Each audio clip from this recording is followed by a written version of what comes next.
Bava Batra Daf Tezayin Amud Beis. Avraham's magic pearl, Even Tova b'tzavaro shel Avraham. The shir is generously sponsored by a regular participant of ours who we're very proud to have as far as part of the Matmonim community, Sharon Farber and her family, in honor of the 46-year-old side of her father, Asher ben Ribsender HaKohen. We wish an aliyah for the neshama. Thank you very much, and thanks for dedicating the shir. When people dedicate the shir, it's part of a sense of community, of people who come together and show value for the shir. And not only in investing in the shir, but also understanding what it does for the ilui neshama of a person who has the schus of a lot of people, not only present here, but around the world learning this piece of Gemara. So thank you very much for that.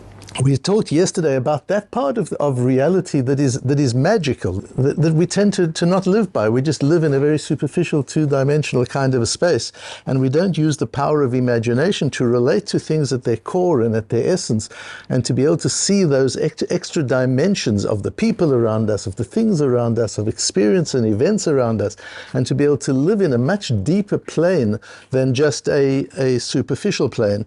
And this goes further in understanding a very difficult piece of Gemara that people usually ignore, not for any reason other than it's hard to make sense of it. On the famous Gemara, the first part everybody knows, that it says in Parshas Lech Lecha, Hashem be'erach Avraham bakol.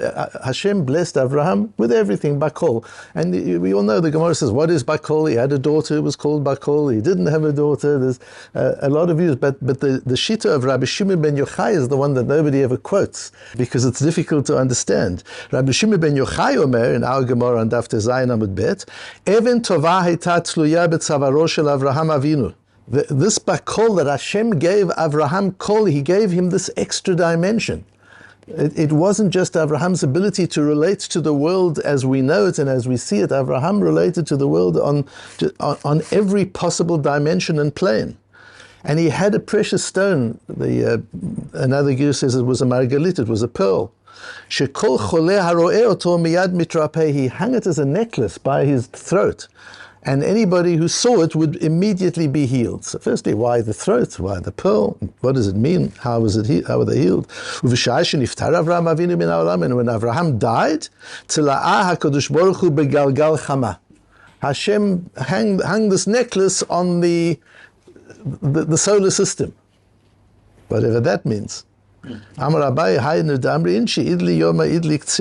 say when the sun is strong, it's easier to get healed. We get healed by sun, by light, by sunshine. It does a lot for a person, and we'll see, not only does the sun heal people, but it does a lot for people's moods. That people can get depressed if there isn't sunshine and if there isn't light, especially people who come from light countries like Israel and South Africa, and when they go and live in places like Toronto and England, and they suffer. It's not easy. The winters are hard, and people suffer a lot, not just because it's cold, but because it's dark and it's miserable and it's gloomy. We need sunshine. And that sunshine, what the sunshine does, welcome back, Jerry, what the sunshine does for people is something emotional, something spiritual. It's that power that was taken from the neck of Avraham and was given to the power of sunshine. What does all that mean? Tosfos asks the question and says, but until the time of Yaakov, nobody got ill. Yaakov introduced illness into the world for various reasons, we learned in Gemara in Bava Batra, and people didn't get healed until the time of Elisha. So Tosfos answers, we're talking about different kinds of disease, we're talking about fatal diseases and non-fatal diseases, but we're going to answer Tosfos' question a completely different way. What does it mean if there wasn't illness in the time of Avraham? Why did Avraham have this precious stone that used to cure people? Cure them of what? There wasn't yet illness. To understand that, we've got to go to a completely different space. We've got to go to the beginning of Parshat Yitro, the beginning of Yitro, where we're told, Vayishma Yitro kohen midyan choter Moshe. Yitro heard, and he came to Moshe. Asks the Medrash, Rashi brings it, Mashmu'a shama'u ba. What did he hear? And we've been talking the last little while, both in Rosh Chodesh and Rosh Chodesh Tammuz, and yesterday and the day before, we've spoken about it too, this idea of shmi'ah, of being able to hear, to listen, not just to make judgments by the image that one sees, by a headline, by a tagline, by a statement, which is the way things are working at the moment, that people are making their judgments by these little flashes of information. That's ru'iyah, that's seeing something. Shmiya is to understand the whole story, to understand the narrative, to be able to really apply one's mind to understanding. And it says, Yisro heard and he came. What did he hear? Says Rashi brings part of the Medrash, Kriyat Yam Suf u'Milchemet Amalek. He heard the splitting of the sea and Amalek. And some of you will remember from the Parsha Shir and the Medrash Shirim at the time, Rabbi Soloveitchik saying that what he understood was that if one could hear about Kriyat Yam Suf and see pictures of Kriyat Yam Suf and read the headlines of Kriyat Yam Suf and still become an Amalek, because Amalek also heard about Kriyat Yam Suf, then data doesn't change people. Then information doesn't change people. Even if the information is the splitting of the Red Sea, that's not going to change you. You can still be an Amalek, and you can still do something so devastating and so corrupt. And so he realizes there's only one way to change yourself, and that is to come and learn Torah with Moshe Rabbeinu. That's Vayishma Yitro. To explain the Vayishma Yitro, the Rabbeinu Bechaya always starts every parasha with a little essay based on a pasuk from Mishlei. And sometimes very difficult to understand what the connection is between, although he connects it at the end, it's often a tenuous connection. And he has this little essay at the beginning of every parasha, and on Parshas Yitro he brings the loshon of Marpei Lashon Eitz Chaim. Healing the tongue is a tree of life. The selef ba, and corrupting it, the tongue, shever beruach, is a broken spirit.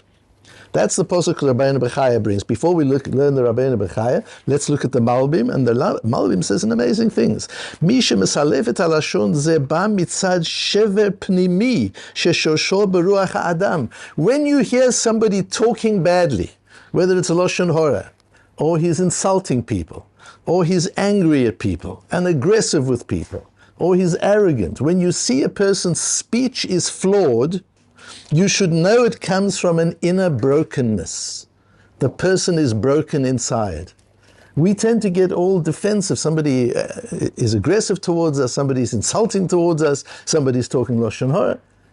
But you've got to be sympathetic. At the end of the day, it just shows that the person is broken inside. An amazing Malbim that perhaps we'll have an opportunity to come back to some time. Just this idea that foul language or bad communication, bad talk is a sign of inner brokenness.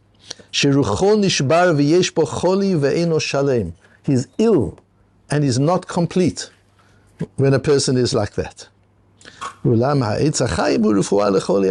way to fix that is through using your mouth correctly. You need to nourish yourself. And you nourish yourself with Torah, and you nourish yourself with learning matters of wisdom and things that are good and valuable. That's how you repair your inner brokenness.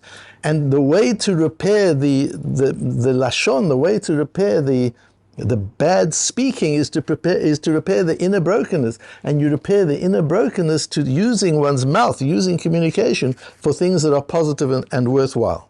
Rabbeinu Bechaya brings the same pasuk and takes a similar line, Choli hanefesh v'hi shvirat haruach kashem me'od micholi haguf. This inner brokenness is much worse than a physical brokenness. Ve'im dibur halashon efshar bo lerapot lemi sheyesh lo choli hanefesh. But here he departs from the way the Malbim learns, and he says, this using your verbal ability, your ability to speak, is not only a way to cure yourself of the brokenness, as the Malbim learns it, so learn Torah and study matters of wisdom, read good things, speak to people in kind ways. That will all help you restore your inner well-being. But not only that, says the Rabbeinu Bechaya, you can use your mouth to heal others who have an inner brokenness.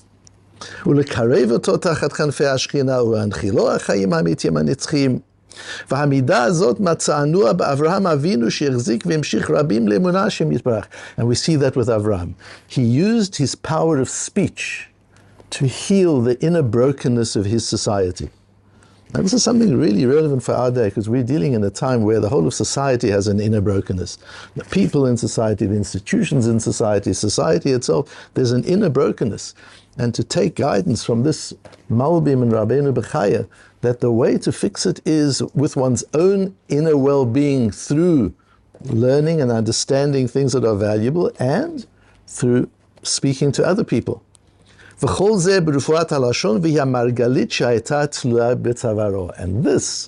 is the pearl that was hidden, that was hanging by Abraham's throat. That's a metaphor. We're back into the world of metaphors we discussed yesterday. That's a metaphor for Avraham's communication, for the way he spoke to people. Rabbeinu Bechaya brings our Gemara. So this Gemara is talking not about a pearl in the literal sense that was on Avraham's throat, but about the pearls of wisdom that were expressed by his throat. Why his throat? Why not his mouth? If it's the pearls of wisdom, if it's his communication, why the throat? And I would suggest to you that because the throat is what determines the quality of the voice. And what does it here is not just what Avraham says. There were many other people in history who talked, who gave speeches, who taught Torah until our day today. But the special quality of Avraham was his tone of voice. His tone of voice was healing. His tone of voice, the way he spoke, what he said, how he said it. It was from the throat, it was from the inner place of the voice. From the mouth you hear the words that the person decides to use in order to express an idea. But from the throat you hear the neshama. You hear the tone, you hear what's really going on. And the vibration of Avraham's voice was such that it had a healing effect. People were healed not only by what he taught, but the kindness and the softness and the empathy with which he taught it. People could relate to that and they could be cured. And then comes the question of what does it mean that Hashem then put it into the solar system, and what does that mean? I saw a quote in the Rashba, I haven't found the Rashba inside, but I saw several quotes of the Rashba where the Rashba says that's science and nature. That after there was no longer Avraham, Hashem put it in such a way that if you listen to the voice of nature, if you understand nature well, you will be able to find healing. You'll be able to find the solutions to this type of disease. The disease we're talking about is choli hanefesh v'hi shvirat haruach. This inner brokenness can also be resolved by nature, by understanding how nature works, by spending time with nature, by understanding the Galgal HaShemesh, the whole system. We've talked about the system, that you're part of a system, that you're not standing out of a system. To be able to perceive this entire universal system and realize your place within the system is something that can become very, very powerful. And we know many people had to do with a person not long ago, a non-Jewish person who was raised very scientifically and as a total atheist. And because of his own illness, which he cured himself, by understanding the soul of the science of medicine. And since then has been curing hundreds and hundreds of other people. It was by understanding the Galgal HaShemesh. How does the world really work? What is it really all about? Just as listening to the throat, to the sound of the voice of Avraham was healing, so listen to the sound of science and nature. Don't just look at the facts, don't just look at it with Ru'iyah. Do it with Shmiya. Hashamayim misaprim kavod el, says the Rabbeinu Bechaya. The heavens talk to you. Go out and listen. Hear the voice. Just as you could hear Avraham speaking and you might just listen to the data, you might just listen to the information he's giving, and that won't heal you. But you can also listen to his tone of voice and feel with your heart what he's really saying to you. So it is with nature as well. You can look at nature, you can see the facts of nature, you can see the theories of nature, but to hear the inner voice of nature, Misaprim Kvod El, to hear that nature telling you about Hashem's honor, Hashem's majesty, to actually hear nature talking to you the way David HaMelech hears and conveys to us in the Tehillim, that's something we've got to learn a capacity for, because Hashem put the ability to be healed in that. And a lot is being written at the moment of the healing power of spending time in nature, and why it's important to have living plants in your house and in your office, and to get out during the day off. And there's a lot of stuff being written now, what that does just to get out into the woods and into the parks on a daily basis. But it's not just being there and looking at it. It's actually being able to hear it talk and hearing the kavod el that has this healing power. And as I said, we're living in a time of such inner brokenness that anything we can learn about that is authentic, about how to heal ourselves, as the Malbim says, and how to heal others, as Rabbi Bechaya says. And that's how I understand the answer to Tosfos' kasha. That's talking about physical illness. But clearly the kind of illness that the Malbim's talking about, that Rabbeinu Bechaya is talking about, that Shlomo HaMelech is talking about when he says, Shever Beruach, that there always was, even at that time. There was Shever Beruach. People were broken-hearted. People were broken inside. People were sad. Sadness was there, and depression was there, and feeling low was there. And Avraham had that capacity to uplift people and heal people, a capacity which afterwards Hashem gave to nature and to science. If we just open ourselves to the beauty and the wonder of the messages that science and nature are giving us all the time, and we take it in deep into our beings, deep into our bodies. It's interesting that in the tefillah we say every day, Rafa'enu Hashem v'nei rafeh. What does that mean? Heal us, Hashem, v'nei rafeh, and we will be healed. Why is that the only way the only bracha where we use that construct? We don't say, Hashem, give us wisdom and we will be wise. Give us material wealth and we will be wealthy. We don't say that. We say, just give it to us, and then of course we will. Rafa'enu Hashem, heal us. What is v'nei rafeh? V'nei rafeh is we have an inner capacity to heal ourselves. Hashem just has to help us activate that inner capacity. He doesn't heal us. We heal ourselves. Nature, Hashem built into nature the capacity of healing. Healing is natural. Getting ill is natural, and healing is natural. But we've just got to open ourselves up to that. We've got to feel the vibrations of nature, the same vibrations that you could feel on the throat of Avraham Avinu. If we open ourselves to the vibrations of nature, to the sound, to the voice, to Hashamayim Misaprim Kvod El, we can find the opportunity both to heal ourselves, to heal others, and to heal society as a whole.